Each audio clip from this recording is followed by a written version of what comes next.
untuk menggantungkan niat saat sholat. Nah, kalau paham, coba komen paham. Nah, bapak-bapak dan ibu-ibu semua, kalau kita menggantungkan niat sholat kita seperti ini, ya, kalau kita mengaitkan niat sholat kita dengan sesuatu yang ada di luar sholat, baik misalnya dengan kedatangan suami, dengan kedatangan tukang paket, dengan kedatangan tamu, begitu ya, atau misalnya kita gantungkan niat kita dengan kondisi anak kita yang mau jatuh, dengan kondisi cuaca yang mau hujan, begitu ya, dan lain sebagainya, maka menggantungkan niat sebelum sholat bisa menjadikan sholat kita tidak sah, bapak-bapak dan ibu-ibu semua, ya. Dan seandainya kalau kita menggantungkan niat di tengah-tengah sholat, maka sholat kita sebetulnya menjadi batal, bapak-bapak dan ibu-ibu semua. Tuh, masya Allah, ya. Siapa yang baru tahu terkait dengan perkara ini, coba komen baru tahu, ya. Siapa yang baru tahu bahwa menggantungkan niat, mengaitkan niat sholat dengan sesuatu yang ada di luar sholat, dengan kejadian di luar sholat, maka bisa menyebabkan sholatnya tidak sah, maka sholatnya menjadi batal, bapak-bapak dan ibu-ibu semua. Masya Allah. Oh ya, masya Allah, banyak yang baru tahu bapak ibu semua, ya. Berarti didiamin aja gitu, Ustaz. Betul bunda. Didiamin aja dulu, ya. Ketika sedang melakukan sholat tidak perlu dibukakan pintu untuk suaminya, kita hanya bisa kasih kode saja. Misal suaranya nanti kita keraskan, begitu ya. Masya Allah. Kalau buru-buru batal tidak Ustadz? Nah, Bunda Eni Haryati bertanya. Ya, kalau buru-buru dalam sholatnya, khawatir Bapak Ibu, Bunda siapa tadi ya? Bunda Erni ya, Bunda Eni. Kalau misalnya buru-buru dalam sholat, khawatirnya Bunda Eni ya tidak menyempurnakan rukun sholat, yaitu tuma'ninah namanya. Ya, ketika sholat itu ada salah satu rukun namanya tuma'ninah. Kita harus tenang Bapak Ibu ketika melakukan sholat, ya, tidak boleh tergesa-gesa. Masya Allah Ayah Bahlul ya, terima kasih atas mawar-mawarnya Ayah ya, Ayah atau Bunda ini ya. Ya, jadi ketika sholat itu harus dalam keadaan tumaknina, rukunnya ketika sujud tumaknina, ketika ruku tumaknina, ya, jangan tergesa-gesa Bunda. Ya, karena kalau misalnya kita terburu-buru tergesa-gesa dalam melakukan sholat, ya, tidak menyempurnakan ruku dan tidak menyempurnakan sujudnya, ataupun tidak menyempurnakan rukun-rukun yang lain, khawatirnya kita terancam dengan hadis Nabi yang tadi, bahwa ada orang yang selama 60 tahun dia melakukan sholat, tetapi sholatnya tidak diterima oleh Allah Subhanahu wa Ta'ala, ya. Sama Bunda, buru-buru karena timbulan juga sama. Jangan sholat dalam keadaan tergesa-gesa, ya. Jangan sholat dalam keadaan terburu-buru. Tetap Bapak Ibu semua ya, tetap harus tuma'ninah dalam melakukan sholat. Faham tidak Bapak Ibu untuk ini, ya? Kalau sudah faham, coba boleh komentar faham, ya. Kalau sudah faham, coba boleh komentar faham, sahabat-sahabat ilmu yang dirahmati Allah Subhanahu wa Ta'ala. Ya, maka bapak-bapak dan ibu-ibu semua, siapa yang dari tadi ya, daripada nomor 1 sampai kepada nomor 8 ini kita pernah melakukan perkara-perkara ini, coba komen ya. Dari nomor 1 sampai nomor 8, adakah kita melakukan perkara-perkara ini ya? Masya Allah ya. Pernah tidak Bapak Ibu? Kalau pernah, coba boleh komen pernah ya. Kalau pernah, coba boleh komen pernah. Masya Allah. Nah, bapak-bapak dan ibu-ibu semua, maka kita harus betul-betul belajar kembali Bapak Ibu terkait dengan masalah sholat ini. Jangan sampai kita ini masih melakukan salah satu daripada 8 perkara ini, karena kalau kita masih melakukan salah satu daripada 8 perkara ini, maka sholat kita tidak sah, sholat kita menjadi batal ya. Kenapa? Karena 8 perkara ini hukumnya adalah haram, tidak boleh kita lakukan dalam sholat kita. Ya, bapak-bapak dan ibu-ibu semua, mari sama-sama kita belajar ya terkait dengan masalah sholat kita. Maka Bapak Ibu, saya izin bertanya, penting tidak ilmu sholat ini ya? Penting tidak Bapak Ibu ilmu tentang masalah sholat ini? Kalau dirasa penting, coba boleh komen penting ya. Kalau penting, coba komen penting. Masya Allah ya. Sambil saya coba izin untuk minum lagi Bapak Ibu semua ya. Masya Allah, sangat penting Ustaz, alhamdulillah. Pastikan Bapak Ibu kita komentar, pastikan kita komentar Bapak Ibu semua. Masya Allah ya. Nah, Sahabat-sahabat ilmu yang dirahmati Allah Subhanahu wa taala, sami-sami Bunda ya. Kalau Bapak Ibu mendapatkan kebaikan, Bapak Ibu mendapatkan ilmu, yuk sama-sama kita bantu sebarkan ilmunya lagi ya. Bismillah, kita sebarkan ilmunya lagi, tekan tombol tanda panahnya lagi, kita bagikan lagi live kita pada kesempatan pagi hari ini agar semakin banyak orang yang join, agar semakin banyak orang yang menerima manfaat, karena ilmu ini insya Allah sangat penting ya. Sahabat-sahabat ilmu yang dirahmati Allah Subhanahu wa taala, sekarang kita akan masuk kepada 5 perkara yang makruh dalam salat, boleh tidak? Kita akan masuk kepada 5 perkara yang makruh dalam salat ya. Silakan sahabat ilmu, dibagikan dulu ya, dibagikan dulu live kita ini, dan juga bantu lagi tap-tap layarnya.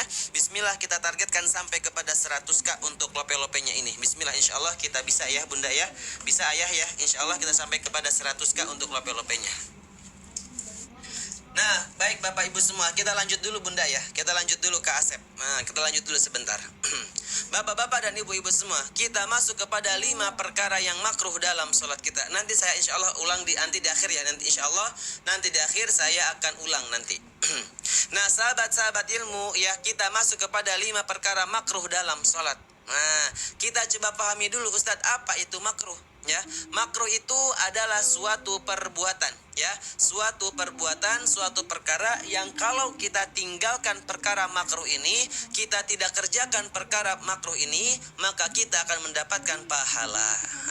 Ya, maka bapak-bapak dan ibu-ibu semua ya, makruh ini kurang lebih lawan kata daripada makruh ini adalah sunnah. Ya, lawan kata daripada kata makruh ini adalah sunnah. Sunnah itu adalah kalau kita melakukan perkara sunnah, kita akan mendapatkan pahala. Begitu ya. Kemudian bapak-bapak dan ibu-ibu semua ya, Nabi kita Nabi Muhammad SAW sampaikan kepada kita bahwa di antara umatku ya, bahwa di antara umatku nanti ada yang membawa pahala sholatnya itu cuman 1/9 saja ya, cuman 1/8 saja, cuman 1/7, cuman 1/6, 1/5 dan juga 1/4. Bahkan tidak sedikit daripada mereka yang tidak membawa pahala sholatnya sama sekali. Kenapa Ustaz tidak membawa pahala sama sekali? Karena sholatnya tidak diterima oleh Allah Subhanahu wa ta'ala. Ya, kenapa Ustaz kok pahalanya berbeda-beda setiap orang? Karena ternyata bisa jadi dia melakukan sholat tetapi masih melakukan perkara-perkara yang makruh selama sholatnya ya. Siapa yang mau tahu terkait dengan 5 perkara makruh ini, coba komen mau tahu ya. Siapa yang mau tahu terkait dengan 5 perkara makruh ini, coba komen mau tahu. Masya Allah ya. Silahkan Bapak Ibu, bantu lagi tap-tap layarnya ya, bantu lagi sebarkan ilmunya. Silahkan sahabat-sahabat ilmu semua. Masya Allah ya, mau tahu, alhamdulillah. Banyak yang sudah mau tahu ya. Baik bapak-bapak dan ibu-ibu semua ya, kita akan lanjutkan. Perkara makruh yang pertama adalah kita meninggalkan doa tahiyatul akhir. Ya, meninggalkan doa tahiyatul akhir hukumnya adalah makruh bapak-bapak dan ibu-ibu. Maka bapak-bapak dan ibu-ibu semua, setelah sampai kepada kalimat fil alamina innaka hamidum majid, maka jangan lupa kita baca doa dulu ya. Nabi kita Nabi Muhammad SAW mengajarkan kepada kita beberapa doa untuk tahiyatul akhir ini ya. Misal Bapak Ibu semua, doa yang pertama ya, Nabi ajarkan kepada kita, Allahumma ghfirli ma qaddamtu wa ma akhartu wa ma asrartu wa ma asraftu wa ma a'lantu wa ma asraftu wa ma anta alamu bihi minni antal muqaddimu wa antal muakhiru la ilaha illa anta. Siapa yang hafal doa yang pertama tadi, coba komen hafal ya. Yang hafal coba komen hafal, yang belum hafal coba komen belum hafal ya. Atau misalnya doa yang kedua yang diajarkan oleh Nabi Muhammad SAW kepada sahabatnya, yakni Abu Bakar ya. Doa yang kedua Nabi sampaikan, Allahumma inni zalamtu nafsi zulman katsira wa la yaghfiru dzunuba illa anta faghfirli maghfiratan min indik warhamni innaka antal ghafurur rahim. Hafal tidak Bapak Ibu doa yang kedua ya? Hafal tidak Bapak Ibu doa yang kedua? Masya Allah. Kalau hafal coba komen hafal, kalau belum hafal coba komen belum hafal. Banyak yang belum hafal ternyata ya, Masya Allah. Bapak-bapak dan ibu-ibu semua, hadis yang pertama ataupun doa yang pertama yang tadi saya bacakan, yang Allahumma ghfir lima qaddamtu itu hadisnya sahih, riwayat hadis riwayat Imam Muslim Ya, adapun doa yang kedua yang Allahumma inni zalamtu nafsi zulman katsira wa la yaghfiru dzunuba illa anta, itu juga hadisnya sahih, diriwayatkan oleh Bukhari dan juga oleh Muslim. Bahkan doa yang kedua ini langsung diajarkan oleh Nabi kepada sahabat terdekatnya, yakni Abu Bakar As-Siddiq radhiyallahu anhu. Masya Allah. Sahabat-sahabat ilmu ya, karena tadi banyak yang belum hafal ya, banyak yang belum hafal. Bagaimana seandainya nanti kalau kita buatkan grup ya, nanti kita hafalkan bareng-bareng, mau tidak ya? Nanti saya kirimkan doanya ya, beserta dengan doanya, dikirimkan juga beserta dengan artinya dan juga lengkap dengan riwayatnya. Mau tidak Bapak Ibu semua? Yang mau coba komen mau ya, yang mau coba komen mau. Masya Allah dokter Trea, terima kasih Bu Dokter ya, Masya Allah, Masya Allah, terima kasih Ibu Dokter. Nah, sahabat-sahabat ilmu yang dirahmati Allah Subhanahu wa taala ya, insya Allah nanti kita bagikan doa ini, kita belajar lagi nanti terkait dengan doa-doa dalam salat ya, termasuk doa tahiyatul akhir ini.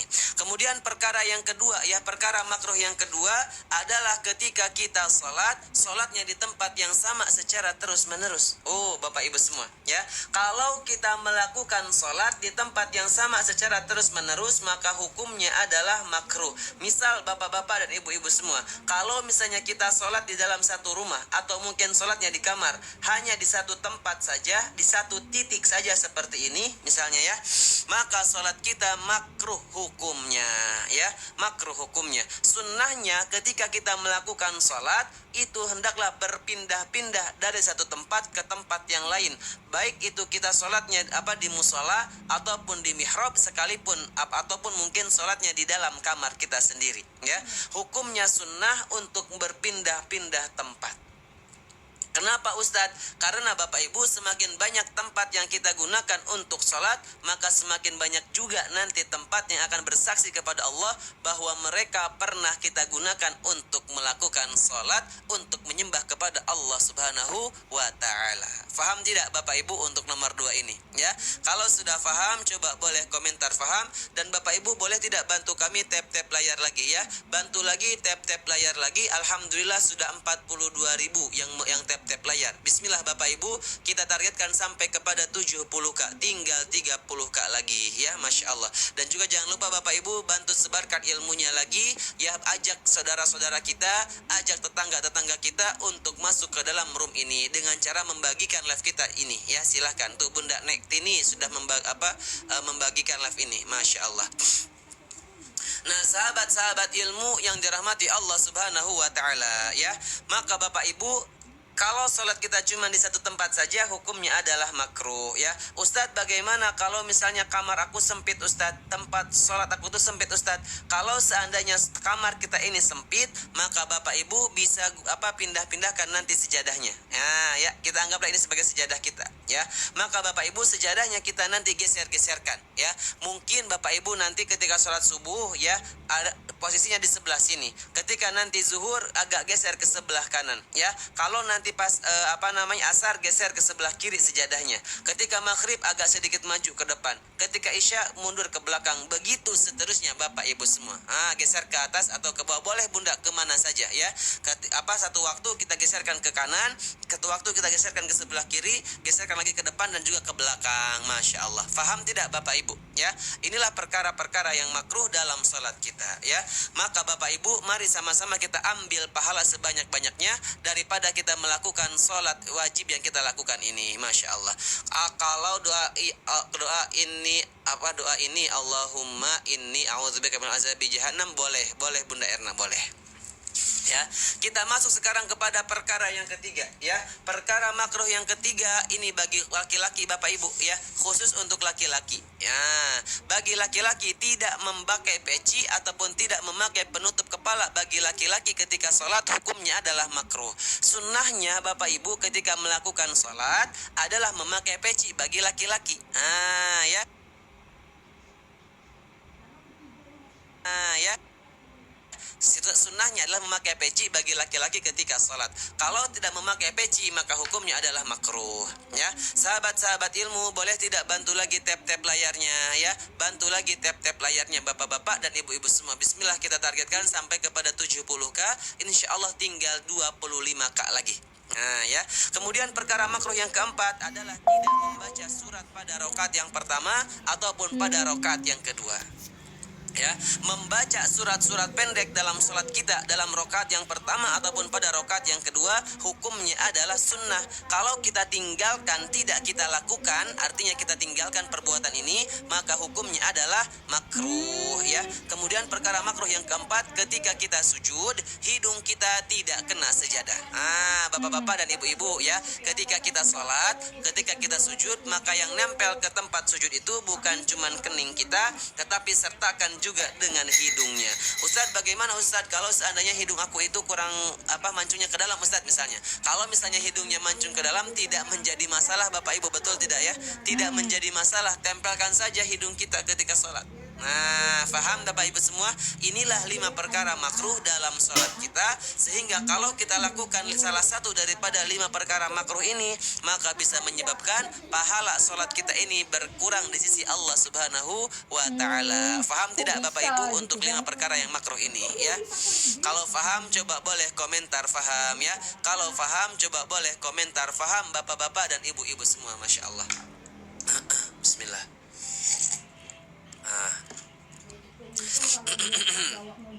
Faham Ustaz, alhamdulillah ya.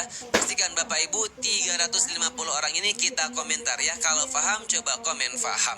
Nah, sahabat-sahabat ilmu, kita akan bagikan lagi sekarang ya. Kalau tadi ada 5 perkara makruh, ada 8 perkara yang membatalkan sholat ya, perkara yang menjadikan sholatnya menjadi haram ataupun tidak sah. Sekarang kita masuk ada 2 sunnah, tetapi 2 sunnah ini sayangnya sering kita tinggalkan, sering kita abaikan. Nah, silakan Bapak Ibu sebelum kita bahas, bantu tap-tap layarnya lagi dan juga bantu sebarkan ilmunya lagi. Tekan tombol tanda panah. Masya Allah. Kita masuk kepada nomor 2 ya, nomor 2 masuk kepada 2 sunnah. Ada 2 sunnah dalam perbuatan kita, tetapi sayangnya kita sering meninggalkan perkara sunnah ini. Yang pertama adalah mengangkat tangan saat sholat ya. Ketika kita mengangkat tangan saat sholat, mengangkat tangan pada saat sholat itu ternyata ada pada 4 tempat. Yang pertama, ketika kita masuk di rakaat yang pertama, Allahu Akbar, angkat tangan kita seperti ini, Allahu Akbar ya. Yang kedua adalah pada saat kita memasuki rakaat yang ketiga. Artinya ketika kita bangun daripada tahiyat awal ya, ketika kita bangun daripada tahiyat yang pertama, masuk ke rakaat yang ketiga, angkat tangan kita lagi, Allahu Akbar, Allahu Akbar, angkat tangan kita seperti ini ya. Kemudian tempat mengangkat tangan juga adalah ketika kita hendak melakukan ruku' dan ketika kita hendak melakukan i'tidal. Inilah Bapak Ibu sunnahnya ya, ketika kita mengangkat tangan dalam sholat ada pada 4 tempat. Siapa yang baru tahu komen baru tahu ya. Siapa yang baru tahu komen baru tahu. Kemudian perkara sunnah yang kedua adalah ketika kita berwudu, memasukkan air ke dalam hidung, hukumnya adalah sunnah ya. Memasukkan air ke dalam hidung hukumnya adalah sunnah. Bapak-bapak dan ibu-ibu semua ya. Maka saya izin bertanya kepada Bapak Ibu, siapa di sini yang ketika berwudu suka memasukkan air ke dalam hidungnya? Coba boleh komentar A ya. Dan siapa yang ketika wudu tidak memasukkan air ke dalam hidungnya? Coba boleh komentar B. Kalau kadang-kadang masukkan, kadang-kadang tidak, silahkan komen AB Bapak-bapak dan ibu-ibu. Pastikan kita komentar ya. Silahkan. Nah, sahabat-sahabat ilmu yang dirahmati Allah Subhanahu wa ta'ala, inilah perkara-perkara sunnah yang tidak sedikit yang kita tinggalkan kedua perkara sunnah ini. Maka bapak-bapak dan ibu-ibu semua tuh banyak yang memilih AB ya. Ternyata bapak ibu semua memasukkan air ke dalam hidung pun itu adalah hukumnya sunnah, tetapi di antara kita masih banyak yang mengabaikan perkara ini. Maka daripada itu bapak ibu semua, yuk sama-sama kita belajar lagi terkait dengan masalah bagaimana kita melakukan bersuci ya, bagaimana bagaimana cara wudhu yang benar, bagaimana cara sholat yang sesuai dengan panduan Nabi Muhammad SAW ya. Kalau berpuasa Ustaz, boleh Bunda, boleh dimasukkan tetapi tidak berlebihan. Nah ya, cukup dibasuh saja hidungnya. Begitu ya. Baik sahabat-sahabat ilmu semua, sekarang kita masuk lagi kepada pembahasan selanjutnya. Boleh tidak Bapak Ibu kalau kita lanjutkan lagi pembahasannya ya? Boleh tidak Bapak Ibu kalau seandainya kita lanjutkan lagi pembahasannya? Kalau boleh coba komen lanjut ya. Kalau boleh coba komen lanjut Bapak Ibu semua. Karena kita akan membagikan pada siang hari ini ada 3 ilmu yang akan kita pelajari. Ya, ada 3 ilmu yang hukumnya ini wajib untuk kita pelajari bapak-bapak dan ibu-ibu. Siapa yang mau tahu terkait dengan 3 ilmu ini, silahkan komen mau tahu ya. Siapa yang mau tahu terkait dengan 3 ilmu wajib ini, coba komen mau tahu. Bantu lagi tap-tap layarnya ya. Silahkan bantu tap-tap layarnya dan juga bantu sebarkan lagi ilmunya. Masya Allah ya. Bunda Kak Akmal, terima kasih Kak Akmal, PKH Akmal. Nah, bapak-bapak dan ibu-ibu semua, kalau kita tidak pahami ketiga ilmu wajib ini, maka khawatirnya bapak ibu kita selama ini berdosa ya. Khawatirnya kita ini berdosa setiap saat. Kita sholat bukan mendatangkan pahala, khawatirnya malah mendatangkan dosa. Kenapa? Karena kita tidak paham ketiga ilmu wajib ini. Ketika kita melakukan puasa, tetapi bukan mendatangkan pahala daripada Allah, tetapi lagi-lagi malah mendatangkan dosa. Maka Bapak Ibu, kita harus wajib hukumnya untuk memahami ketiga